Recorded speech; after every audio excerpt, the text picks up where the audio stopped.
आइए जी, पार्ट 1 में हमने देखा था विलोपन विधि से हल कैसे करते हैं। पार्ट 2 में हमने देखा था क्या प्रतिस्थापन विधि से हल कैसे करते हैं।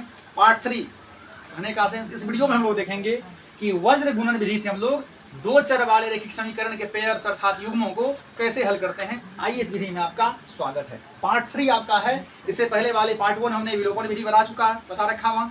पार्ट 2 में आपको प्रतिस्थापन विधि करा रखा हुआ, ठीक है, प्रतिस्थापन विधि। और पार्ट 3 में आपको यहाँ देख रहे हैं अभी वज्र गुणन विधि। इसको बहुत आदमी वज्र गुणनखंड विधि कह देता, भाई कोई दिक्कत नहीं, ध्यान रखना, ठीक है। आइए हम लोग करते हैं भाई इस क्वेश्चन को सॉल्व करने से पहले, इससे पहले वाले में क्या होता था कि हम लोग विलोपन विधि रहे या प्रतिस्थापन विधि रहे, डायरेक्ट इसमें लोग क्या करते थे, x + y = 14 को समीकरण 1 मानते थे और x - y = 4 को समीकरण 2 मानते थे। काम की बात बन जाती थी। साथियों इसमें थोड़ा सा टेढ़ा वाला काम है। एक चीज आपको पता होना चाहिए कि दो चर वाले रैखिक समीकरण का मानक या व्यापक रूप होता है जी ax + by + c = 0 के फॉर्म में।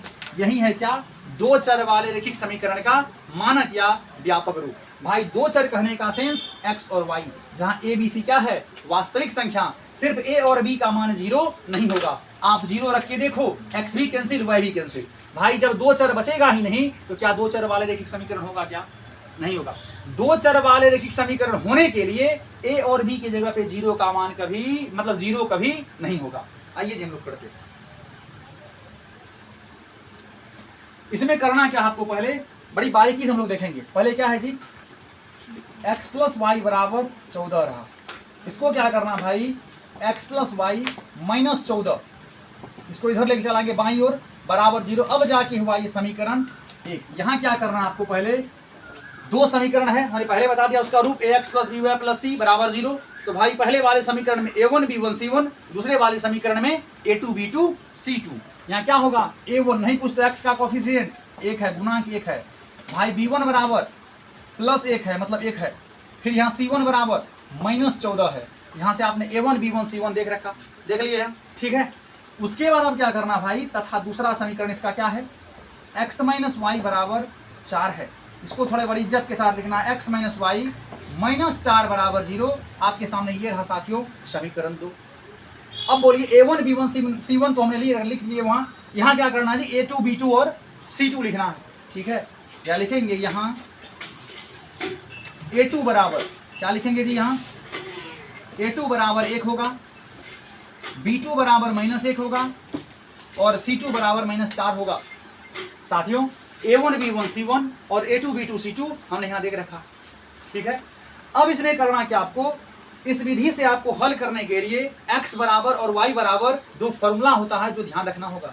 बिना फॉर्मूला आप याद किए हुए इस क्वेश्चन को सॉल्व नहीं कर सकते हो, ठीक है। साथियों इसके लिए हम कहाँ लिखे फॉर्मूला, यही लिख दे रहे हैं। आइए अब यहाँ करना क्या है, पहले हमको निकालना x बराबर ना, तो आपको पहले x बराबर ही फॉर्मूला से रूबरू हम करवाते हैं। x बराबर होता है जी b1 c2 - b2 c1 by a1 b2 - a2 b1। सही है क्या? x बराबर b1 c2 - b2 c1 by a1 b2 - a2 b1 और y बराबर क्या होता है c1 a2 - c2 a1 by a1 b2 - a2 b1। फिलहाल हम यहाँ x की बात करें, x बराबर होता है b1 c2 - b2 c1 by a1 b2 - a2 b1, ठीक है। आइए हम लोग यहाँ से करते हैं वैल्यू देखिए सॉल्व। b1 c2 बोलिए, b1 की जगह पे 1 और c2 की जगह पे -4, तो क्या होगा 1 गुने, आप लोग देखिए इधर -4, फिर ये माइनस b2 c1, बोलिए b2 की जगह पे -1 और c1 की जगह पे -14। क्या करेंगे -1 गुना -14 यहाँ करेंगे और नीचे में साथ में आपको a1 b2 करना है। बोलिए a1 की जगह पे 1 और b2 की जगह पे -1, तो क्या होगा 1 गुना -1, फिर से आपको माइनस a2 b1 है ना जी, a2 b1, a2 की जगह पे आपको 1 और b1 की जगह पे 1, सही है ना, 1 गुने 1। इस कड़ी को हम आगे बढ़ाते हैं यहाँ स्टेप। अब साथियों इसमें करना क्या आपको, आप तो x बराबर निकाल रहे हैं यहाँ, बोलिए 1 गुने -4 -4 होगा। फिर से यहाँ 14 एकम 14, माइनस गुना माइनस प्लस, तो माइनस में 14 होगा और भाई नीचे में 1 गुने -1 -1 होगा और ये फिर से 1 गुने 1 1 होगा। बोलिए -14 -4 -18 और -1 -1 -2, माइनस माइनस कट गया, 2 में 18। साथियों हमने कहा था ना आपसे कि देखना इस क्वेश्चन को सॉल्व करते टाइम पार्ट 2 में हमने बोला था कि x बराबर 9 ही आएगा, तो क्या बोलो y बराबर क्या आएगा 5 आएगा। साथियों आपने x बराबर फॉर्मूला यहाँ यूज किया b1c2 minus b2c1 bye a1b2 minus a2b1। अब साथियों आपको करना क्या है, इसमें y बराबर यूज करना है c1a2 minus c2a1 by a1b2 minus a2b1। भाई आपका x बराबर के बटा के नीचे में जो था अंश अलग है, हर में जो था a1b2 माइनस a2b1, वही साथियों आपको y बराबर के नीचे में भी है अंश और हर में है y बराबर a1b2 नीचे में माइनस a2b1, वही है ना a1b2 minus a2b1, a1b2 minus a2b1। ध्यान रखना होगा भाई, ध्यान रखना ही होगा। x बराबर b1c2 minus b2c1 bye a1b2 minus a2b1 और y बराबर c1a2 minus c2a1 bye a1b2 minus a2b1। ठीक है जी, आइए हम लोग करते हैं। बोलिए फिर से c1a2 माइनस 14 गुने 1, फिर ये माइनस c2a1 माइनस 4 गुने 1, बोलिए माइनस 4 गुने 1।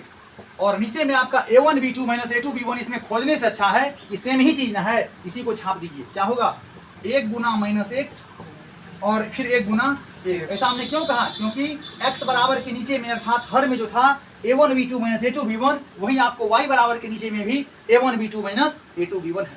ठीक है, बोलिए माइनस 14 गुना 1 करेंगे तो माइनस 14 आएगा, यहाँ से माइनस 4 गुना करेंगे तो माइनस 4, लेकिन ये माइनस को क्या कर देगा जी प्लस कर देगा, और नीचे में ये माइनस 1, फिर यहाँ से माइनस 1। बोलिए माइनस 14 प्लस 4 माइनस 10 होगा, और माइनस 1 माइनस 2 होगा, माइनस माइनस कट जाएगा भाई, 2 बार यहाँ सॉरी 2 से आएगा 10, कितने बार में 5 बार में जाएगा। यानी फाइनल इस क्वेश्चन का जो आंसर होगा y बराबर वो क्या होगा 5 होगा। आप लास्ट में यहाँ लिख लेना, अतः समीकरण युग्म x प्लस वाई बराबर 14 एवं x माइनस वाई बराबर 4 के हल x बराबर 9 एवं y बराबर 5 होंगे। साथियों आशा नहीं पूर्ण विश्वास है इस सॉल्यूशन से आप 100% 100% सहमत होंगे कि x बराबर 9 ही होगा और y बराबर 5 ही होगा, बशर्ते कि आपको भाई मेरे ध्यान रखना होगा क्या x बराबर b1c2 minus b2c1 bye a1b2 minus a2b1 और y बराबर c1a2 minus c2a1 bye a1b2 minus a2b1। ठीक है जी, कर लेना इस क्वेश्चन को।